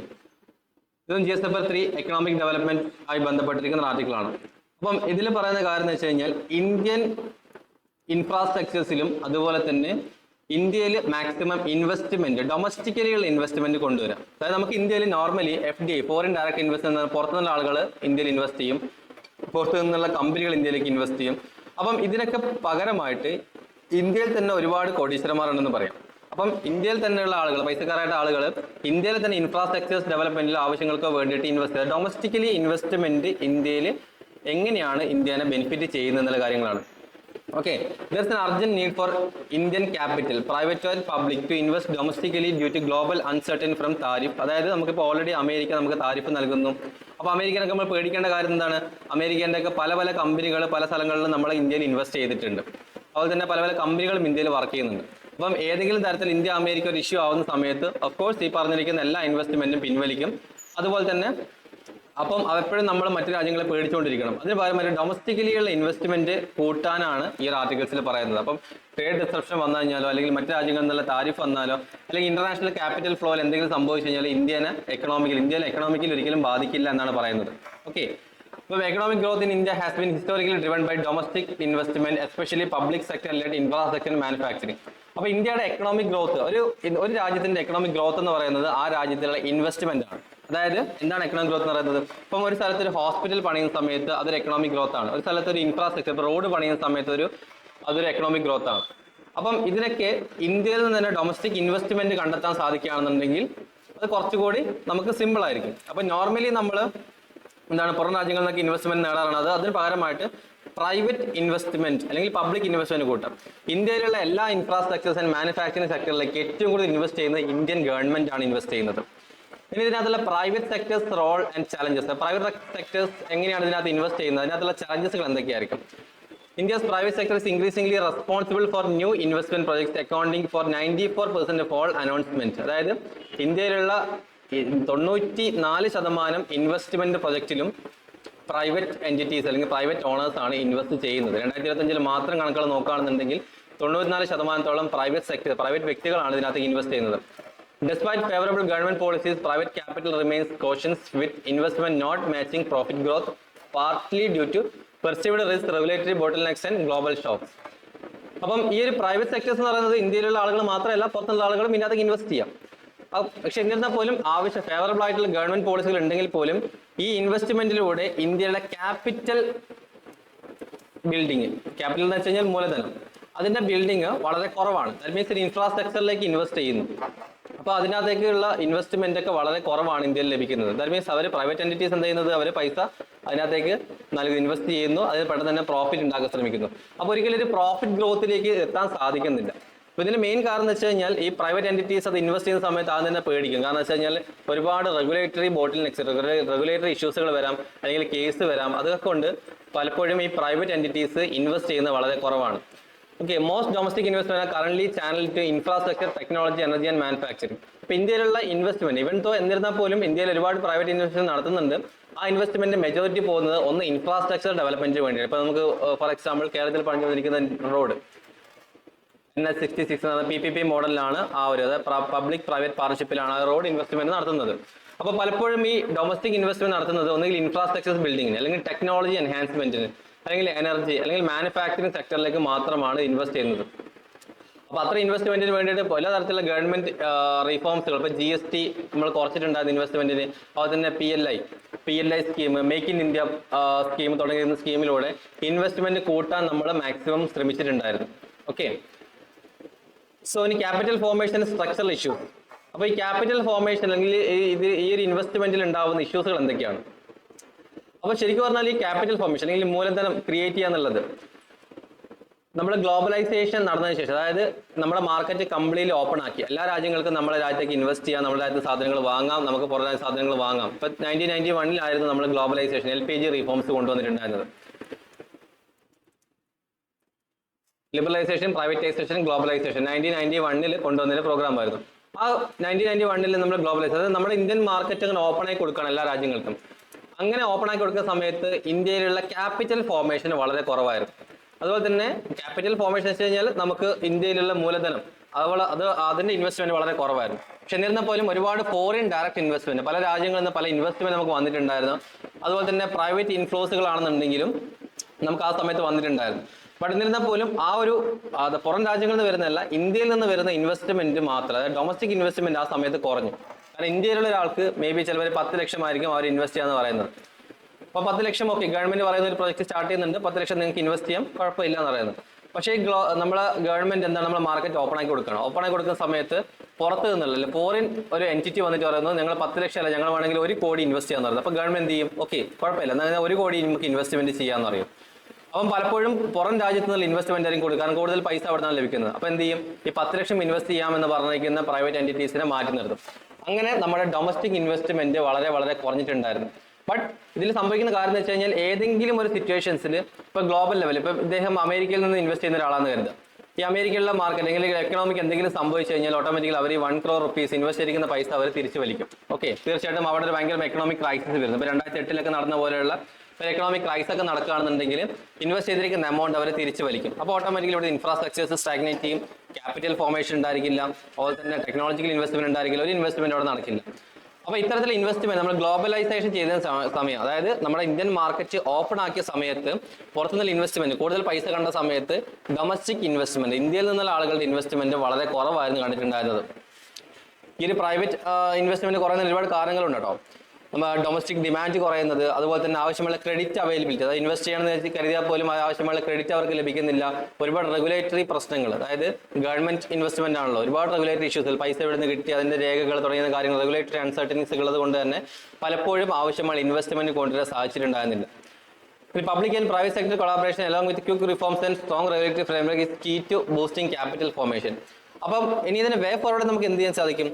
Public and private sector collaboration, അതായത് പബ്ലിക് എൻറ്റിറ്റീസും അതുപോലെ തന്നെ പ്രൈവറ്റ് എൻറ്റിറ്റീസും ഒരു കൊളാബറേറ്റീവ് ആയിട്ട് ഇൻവെസ്റ്റ്മെന്റ് കൊണ്ടുവരാണെന്നുണ്ടെങ്കിൽ, അതുപോലെ തന്നെ സ്ട്രോങ് ആയിട്ട് റെഗുലേറ്ററി ഫ്രെയിംവർക്സും കൊണ്ടുവരാണെന്നുണ്ടെങ്കിൽ നമുക്ക് ആവശ്യത്തിൽ അധികമുള്ള ഇൻവെസ്റ്റ്മെന്റ് ഇന്ത്യയിൽ നടത്താൻ സാധിക്കും. ഇനി ഇന്ത്യയിൽ ഇൻവെസ്റ്റ്മെന്റ് എവിടെ നടത്തണം എന്നുള്ള കാര്യങ്ങളിൽ ഫസ്റ്റ് ഓഫ് ഓൾ പറയുന്നത് R&D, റിസർച്ച് ആൻഡ് ഡെവലപ്മെന്റിൽ കൂടുതൽ ഇൻവെസ്റ്റ്മെന്റ് കൊണ്ടുവരുന്നത്. അപ്പോൾ ഇന്ത്യയുടെ ഡൊമസ്റ്റിക് ഇൻവെസ്റ്റ്മെന്റ് കൂടുതലും research and development, innovations and technology അപ്ഗ്രഡേഷന് വേണ്ടി ഉപയോഗിക്കാം. അങ്ങനെയാവുന്ന സമയത്ത് നമുക്ക് പ്രൊഡക്ടിവിറ്റി ഇൻക്രീസ് ചെയ്യാൻ സാധിക്കും. ഒരു കോമ്പറ്റീറ്റീവ് ആയുള്ള ഇൻഡസ്ട്രീസ്, ഇപ്പോൾ പലപ്പോഴും ഫോർ എക്സാമ്പിൾ നമ്മളിപ്പം ഐഫോൺസ് പോലത്തെ ഫോണുകളാണെങ്കിൽ പോലും പലപ്പോഴും നമ്മൾ മറ്റു രാജ്യങ്ങളെ റിലൈ ചെയ്യാണ് ചെയ്യുന്നത്. പക്ഷേ ഇതേ ഫോണുകൾ നമുക്ക് ഉണ്ടാക്കാൻ സാധിക്കും. ഇന്ത്യയിൽ ആവശ്യമായിട്ടുള്ള ഇൻവെസ്റ്റ്മെന്റ് നമ്മൾ റിസർച്ച് ആൻഡ് ഡെവലപ്മെന്റിൽ കൊണ്ടുവരികയാണെന്നുണ്ടെങ്കിൽ ഇതിനേക്കാൾ നല്ല പ്രൊഡക്റ്റുകൾ ഇന്ത്യയിൽ ഉണ്ടാക്കാൻ സാധിക്കും. കാരണം ഇന്ത്യൻ ബ്രെയിൻസ് വെച്ച് അത്രത്തോളം ഇമ്പോർട്ടൻ്റ് ആണ്. പലപ്പോഴും ഈ മാനുഫാക്ചറൊക്കെ ചെയ്യുന്ന ഹൈ എൻഡ് മോഡൽ ഫോണുകളായിക്കോട്ടെ അല്ലെങ്കിൽ വെഹിക്കിൾസ് ആയിക്കോട്ടെ, അതിനൊക്കെ തലപ്പത്ത് ഏതെങ്കിലും തരത്തിലുള്ള ഒരു ഇന്ത്യക്കാരനായിരിക്കും ഉണ്ടാവുന്നത്, അല്ലെങ്കിൽ അതിനകത്തുള്ള മെയിൻ ആളുകൾ എന്ന് വെച്ചാൽ ഇന്ത്യക്കാരായിരിക്കും. അപ്പം അത്തരത്തിലുള്ള ഇന്ത്യൻ ബ്രെയിൻസ് പുറത്തു പോയി വർക്ക് ചെയ്യുന്നതിന് പകരമായിട്ട് ഇന്ത്യയിൽ തന്നെ അത് വർക്ക് ചെയ്യിപ്പിക്കുകയാണെന്നുണ്ടെങ്കിൽ ഇന്ത്യയിലെ റിസർച്ച് ആൻഡ് ഡെവലപ്മെന്റ് ആവശ്യമായ ഇൻവെസ്റ്റ്മെന്റ് നടത്തണം, ഇന്നോവേഷൻസ് കൊണ്ടുവരണം. തുടങ്ങുകയാണെന്നുണ്ടെങ്കിൽ ഈ മൊബൈൽ ഫോൺസിനോ കാര്യങ്ങൾക്ക് റേറ്റ് കുറയുകയും ചെയ്യും. ഓട്ടോമാറ്റിക്കലി നമുക്കൊരു കോമ്പറ്റീറ്റീവ് ആയ ഇൻഡസ്ട്രീസ്, അതായത് ഇന്ത്യയിൽ ഒരു ഫോൺ ഇറങ്ങുന്നു, അത് ആപ്പിളുമായിട്ടല്ല ഐഫോണുമായിട്ട് കടപിടിക്കുന്ന ഒരു ഫോണാണെന്നുണ്ടെങ്കിൽ തീർച്ചയായിട്ടും ഇന്ത്യക്കാരായിരിക്കും വാങ്ങുന്നത്. നമ്മൾ കോമ്പറ്റേറ്റീവ് ഇൻഡസ്ട്രീസ് മേക്ക് ചെയ്യുന്നു, അതുപോലെ തന്നെ ഇന്ത്യൻ ആളുകൾ ഇന്ത്യൻ മേക്ക്, അതായത് മേക്ക് ഇൻ ഇന്ത്യ പ്രൊജക്ടിന്റെ ഭാഗമായിട്ടുള്ള ഒരു ഫോണാണ് ഇറങ്ങുന്നുണ്ടെങ്കിൽ തീർച്ചയായിട്ടും ഇന്ത്യൻ ആളുകൾ അത് വാങ്ങുകയും ചെയ്യും. അപ്പോൾ ഓട്ടോമാറ്റിക് നമ്മൾ നേരത്തെ പറഞ്ഞ പോലെ തന്നെ ഇമ്പോർട്ട് ഡ്യൂട്ടീസ് കുറയും, ഇന്ത്യൻ എക്കണോമിക് ഗ്രോത്ത് ഇൻക്രീസ് ചെയ്യും. അപ്പോൾ ഈ 2-3 ആർട്ടിക്കിൾസ് നമ്മൾ നേരത്തെ ഗോൾഡ് ഇൻവെസ്റ്റ്മെന്റ് നോക്കിയ സമയത്താണെങ്കിലും ഇന്ത്യ ഒരു ടോട്ടൽ എക്കണോമിക് ഗ്രോത്ത് 2030 ആവുന്നതിൽ കൂടെ തന്നെ സെൽഫ് റിലയന്റ് ആവുക, അല്ലെങ്കിൽ സെൽഫ് റിലയന്റ് ആയിട്ടുള്ളൊരു രാജ്യമായി മാറുക എന്നുള്ളതാണ് ഇന്ത്യ ഉദ്ദേശിക്കുന്നത്. അതുകൊണ്ടാണ് ഇന്ത്യ ഇത്തരം കാര്യങ്ങളിലേക്ക് കൂടുതൽ ഫോക്കസ് ചെയ്യുന്നത്. അതിന് പ്രൈവറ്റ് സെക്ടർ കോൺട്രിബ്യൂഷൻ R&Dയിൽ പാൻഡമിക്കിന് ശേഷം R&D റിസർച്ച് ആൻഡ് ഡെവലപ്മെന്റിലേക്ക് പ്രൈവറ്റ് സെക്ടർ കോൺട്രിബ്യൂഷൻസ് വളരെ കൂടിയിട്ടുണ്ടായിരുന്നു. ബട്ട് അതിനുശേഷം ആ സമയത്തൊക്കെ ഗവൺമെന്റ് ഫണ്ടിങ് കുറവായിരുന്നു. ഇപ്പോൾ റിസർച്ച് ആൻഡ് ഡെവലപ്മെന്റിൽ പ്രൈവറ്റ് എൻറ്റിറ്റീസ് കുറേ പൈസ നിക്ഷേപിക്കുന്നു. അപ്പം ഗവൺമെന്റ് വളരെ പൈസ കുറവായിരുന്നു അത് നിക്ഷേപിച്ചിട്ടുണ്ട്. അവർ ഇൻഫ്രാസ്ട്രക്ചേഴ്സിനും അതുപോലെ തന്നെ ഹോസ്പിറ്റൽ ബിൽഡിങ്ങിനൊക്കെ വേണ്ടിയിട്ടായിരുന്നു അവർ കൂടുതൽ ഇൻവെസ്റ്റ് ചെയ്തിട്ടുണ്ടായിരുന്നത്, നമ്മൾ പബ്ലിക് അല്ലെങ്കിൽ ദാറ്റ് മീൻസ് ഗവൺമെന്റ് എന്ന് പറയുന്നത്. അപ്പം ഇത്തരത്തിലുള്ള പ്രൈവറ്റ് ഇൻവെസ്റ്റ്മെന്റ് റിസർച്ചിലൊക്കെ ചെയ്യുന്ന സമയത്ത് ആ പ്രൈവറ്റ് എൻറ്റിറ്റീസിന് എന്തായിരിക്കും ഒരു ഫിനാൻഷ്യൽ ഇൻസെന്റീവ്സ് ഒക്കെ നൽകുക. ഓക്കെ, നിങ്ങൾ റിസർച്ച് ആൻഡ് ഡെവലപ്മെന്റ് ഇൻവെസ്റ്റ് ചെയ്തോളൂ, നിങ്ങൾക്ക് കുറച്ച് ഇൻവെസ്റ്റ്മെന്റ് അല്ല ഇൻസെന്റീവ്സ് ഒക്കെ ഞങ്ങൾ തരാം. അങ്ങനെയാണെങ്കിൽ അതിൽ കൂടുതൽ വീണ്ടും വീണ്ടും വീണ്ടും ഇൻവെസ്റ്റ് ചെയ്യാൻ ശ്രമിക്കും. അതായത് 1 ലക്ഷം രൂപ നിങ്ങൾ ഇൻവെസ്റ്റ് ചെയ്യുകയാണെങ്കിൽ 10,000 രൂപ ഞങ്ങൾ ഇൻസെന്റീവായി തരാമെന്ന് പറയുന്ന സമയത്ത് തീർച്ചയായിട്ടും ഒരു ഇൻവെസ്റ്റ്മെന്റ് കൂട്ടില്ല. സോ അതിനാണ് പറയുന്നത്. അപ്പം ഇതിൽ നമുക്ക് ഇനി ഫ്യൂച്ചർ ഇൻവെസ്റ്റ്മെന്റ് കൂടുതൽ ഫോക്കസിന്റെ കാര്യം വെച്ചാൽ ക്ലീൻ എനർജി. അപ്പോൾ നമ്മൾ ഇന്ത്യയിൽ അവൈലബിൾ അല്ലാത്ത ക്ലീൻ എനർജി, അതുപോലെ തന്നെ health, infrastructures, new age manufacturing technologies and digital field, അതായത് മറ്റ് രാജ്യങ്ങളിലെ നമ്മൾ റിലൈ ചെയ്യുന്ന കാര്യങ്ങളിൽ നിന്ന് മാറ്റിയിട്ട് നമുക്ക് സ്വന്തമായിട്ട് എന്താണോ ഇല്ലാത്തത് ആ കാര്യങ്ങളിലേക്ക് ഇൻവെസ്റ്റ് ചെയ്യാൻ വേണ്ടിയിട്ടാണ് ഇന്ത്യ ശ്രമിച്ചുകൊണ്ടിരിക്കുന്നത്. ഇനി ഇതിന് പോളിസി റെക്കമെൻഡേഷൻ അല്ലെങ്കിൽ ആസ് എ വേ ഫോർവേഡ് എന്താണ് നോക്കാനുള്ളത് എന്ന് വെച്ച് കഴിഞ്ഞാൽ, ഫസ്റ്റ് ഓഫ് ഓൾ ഇന്ത്യയിൽ തന്നെയുള്ള ബിസിനസ് ഇൻക്രീസ് ചെയ്യാന്ന് പറയുന്നത് ഇന്ത്യയുടെ ആവശ്യകതയാണ്. മറ്റു രാജ്യങ്ങൾ റിലൈ ചെയ്യുന്നത് ഇന്ത്യ വളരെ കുറച്ചുകൊണ്ടിരിക്കും. കാരണം ഈ ഒരു കാര്യങ്ങളൊക്കെ വരുന്ന കാര്യം എന്ന് വെച്ച് കഴിഞ്ഞാൽ ഇന്ത്യ അമേരിക്ക ഇഷ്യൂ ഉണ്ടായ സമയത്താണ്. കാരണം പല സമയത്താണ് ഇവൻ ദോ ഇന്ത്യയിലുള്ള ഗ്ലോബലി നമ്മൾ ഉപയോഗിക്കുന്ന ജിമെയിൽ ആണെങ്കിൽ പോലും അമേരിക്കൻ സെർവറുകളിലാണ് വർക്ക് ചെയ്യുന്നത്. അപ്പോൾ ഏതെങ്കിലും കാരണവശാൽ ഇന്ത്യ അമേരിക്ക ഒരു ഇഷ്യൂ ആകുന്ന സമയത്ത് അമേരിക്ക ആ സെർവർ ക്ലോസ് ചെയ്യുകയാണ്, നിങ്ങൾക്ക് ഞങ്ങൾ ഈ സെർവർ പ്രൊവൈഡ് ചെയ്യുന്നില്ല എന്നുണ്ടെങ്കിൽ തീർച്ചയായിട്ടും ഇന്ത്യയിലെ പല കമ്പനികളും ഷട്ട് ഡൗൺ ചെയ്യും. അപ്പോൾ അങ്ങനത്തെ ഇഷ്യൂസ് വരാതിരിക്കാൻ വേണ്ടിയിട്ടാണ് ഇന്ത്യ ഇനി മേക്ക് ഇൻ ഇന്ത്യ അല്ലെങ്കിൽ സെൽഫ് റിലയൻ്റ് ആയിട്ടുള്ള കണ്ടീഷൻസിലേക്ക് കൂടുതൽ ഫോക്കസ് ചെയ്യുന്നത്. അതായത് പ്രൊഡക്റ്റീവ് ആയിട്ടുള്ള സെക്ടേഴ്സിലേക്ക്, അതുപോലെ തന്നെ MSME മൈക്രോ സ്മോൾ മീഡിയം എന്റർപ്രൈസിലേക്ക് അല്ലെങ്കിൽ സ്റ്റാർട്ടപ്സിലേക്ക് ഇൻവെസ്റ്റ് ചെയ്യാം തുടങ്ങിയ കാര്യങ്ങളിലേക്ക് കൂടുതൽ ഇൻവെസ്റ്റ്മെന്റ് ചെയ്യുകയാണെന്നുണ്ടെങ്കിൽ ഡൊമസ്റ്റിക്കലി നമുക്ക് എക്കണോമിക് സസ്റ്റൈനബിലിറ്റി കൊണ്ടുവരാൻ സാധിക്കും. ഇന്ത്യയിൽ അവൈലബിൾ ആണ് ഫണ്ട്, പക്ഷേ ഇന്ത്യയിൽ ഇൻവെസ്റ്റ് ചെയ്യുന്നില്ല എന്നുള്ള മാത്രമാണ് പ്രശ്നം. ഇപ്പോൾ domestic investment ensure resilience against global shocks and lays the foundation for Viksit Bharat. ഇതിൽ മെയിനായിട്ട് നോക്കുകയാണെങ്കിൽ വികസിത് ഭാരതിന്റെ ഭാഗമായിട്ട് ഇന്ത്യ വികസിക്കണമെന്നുണ്ടെങ്കിൽ മറ്റു രാജ്യങ്ങൾ റിലൈ ചെയ്യരുത്, നമ്മൾ തന്നെ ഇൻവെസ്റ്റ് ചെയ്ത്. ഇപ്പോൾ ഗ്ലോബലി എന്ത് സംഭവിച്ചാലും ഇപ്പം അമേരിക്കയുടെ ഇഷ്യൂ ആണ്, അമേരിക്ക പറയുന്നു നിങ്ങളുടെ ജിമെയിൽ സെർവർ ഞങ്ങൾ എടുക്കുന്നു, അത് നോക്കേണ്ട കാര്യമില്ല. ബിക്കോസ് നിങ്ങൾ എടുത്തോളൂ, ഞങ്ങൾക്ക് വേറെ സ്ട്രോങ് ആയിട്ടുള്ള സെർവർ, ഇന്ത്യക്ക് ആവശ്യമായിട്ടുള്ള സ്ട്രോങ് ആയിട്ടുള്ള സെർവർ ഉണ്ടെന്ന് പറയാം. അപ്പോൾ അതിനൊരു ബെസ്റ്റ് എക്സാമ്പിൾ ആണ് നമുക്ക് വാട്സപ്പിന് പകരമായിട്ട് റീസെന്റ് ആയിട്ട് ഇറങ്ങിയ അരാട്ടൈ എന്ന് പറഞ്ഞിരിക്കുന്ന ഒരു ആപ്ലിക്കേഷൻ. അപ്പോൾ ഇന്ത്യ പൂർണ്ണമായിട്ടും മറ്റ് സെർവറുകളിൽ നിന്ന് മാറി ഇന്ത്യൻ ഓൺഡ് ആയിട്ടുള്ള സെർവറുകളിലേക്ക് മാറാനാണ് ശ്രമിച്ചുകൊണ്ടിരിക്കുന്നത്. ഓക്കെ, അങ്ങനെ ആപ്ലിക്കേഷൻസ് കൂടുതൽ ആളുകൾ ഉപയോഗിക്കുന്ന ആപ്ലിക്കേഷൻസിലാണെങ്കിൽ പോലും ഇന്ത്യ പുതിയ കണ്ടുപിടുത്തങ്ങൾ കൊണ്ടുവരാൻ ശ്രമിക്കുന്നുണ്ട്. അപ്പോൾ മാക്സിമം അത്തരം കാര്യങ്ങളിലേക്ക് നമ്മൾ ഫോക്കസ് ചെയ്യുക എന്നുള്ളത് നമ്മുടെ ആസ് എ സിറ്റിസൺസ് എന്ന് പറയുന്ന ലെവലിൽ നമ്മൾ ഫോക്കസ് ചെയ്യുന്ന കാര്യമാണ്. ഓക്കെ, എല്ലാം നമുക്ക് മറ്റേതാണ് വാട്സപ്പാണ് കംഫർട്ടബിൾ ആയിട്ടുള്ളതെന്ന് പറയുന്നതിന് പകരമായിട്ട് ഇത്തരം ആപ്ലിക്കേഷൻസിലേക്ക് നമ്മൾ ഫോക്കസ് ചെയ്യുകയാണെന്നുണ്ടെങ്കിൽ തീർച്ചയായിട്ടും ഗ്ലോബലി എന്ത് നടന്നാൽ പോലും നമ്മളെ അത് ബാധിക്കില്ല. കാരണം ഗ്ലോബലി നടക്കുന്ന കാര്യങ്ങൾ ഇന്ത്യൻ എൻറ്റിറ്റീസിനോ അല്ലെങ്കിൽ ഇന്ത്യൻ സിറ്റിസൺസിനോ ബാധിക്കില്ല. അപ്പോൾ ഇത്തരം ഇൻവെസ്റ്റ്മെന്റ് ആണെങ്കിൽ PPP മോഡൽസ്, പബ്ലിക് പ്രൈവറ്റ് പാർട്ണർഷിപ്പ് മോഡൽസിൽ, പിന്നെ റെഗുലേറ്ററി സിംപ്ലിഫിക്കേഷൻ. പലപ്പോഴും ഇന്ത്യയിൽ ഇൻവെസ്റ്റ് ചെയ്യാനൊക്കെ മടിക്കുന്ന കാരണം വെച്ചാൽ ഭയങ്കരമായിട്ട് റെഗുലേറ്ററി ഇഷ്യൂസുകൾ വരും. അതായത് ഇൻവെസ്റ്റ് ചെയ്യുന്ന സമയത്ത് എന്താണ് അതിന് കുറേ പേപ്പർ വർക്ക്സുകൾ കാര്യങ്ങളൊക്കെ ഉണ്ടായിരിക്കും. അപ്പോൾ അതൊക്കെ മാക്സിമം കുറക്കുക എന്നുള്ളതാണ്. ഇങ്ങനെയാണെന്നുണ്ടെങ്കിൽ മാക്സിമം ഇൻവെസ്റ്റ്മെന്റ് നമുക്ക് കൊണ്ടുവരാൻ സാധിക്കും. ഓക്കെ, സോ ഇത്രയുമാണ് നമുക്ക് ഈ ഒരു ആർട്ടിക്കിൾസിലും കൂടെ നോക്കാനുള്ളത്. ഈ ആർട്ടിക്കിൾസിൽ ഓൾറെഡി ഞാൻ പറഞ്ഞ പോലെ തന്നെ ക്രക്സ് പോയിന്റ് ആയിട്ട് പറയുന്നത് ഇന്ത്യയിൽ ഡൊമസ്റ്റിക് ഇൻവെസ്റ്റ്മെന്റ് കൂട്ടേണ്ട ആവശ്യകത എന്താണ്. ഫസ്റ്റ് ഓഫ് ഓൾ എന്താണ് ഡൊമസ്റ്റിക് ഇൻവെസ്റ്റ്മെന്റ് എന്നറിയാം.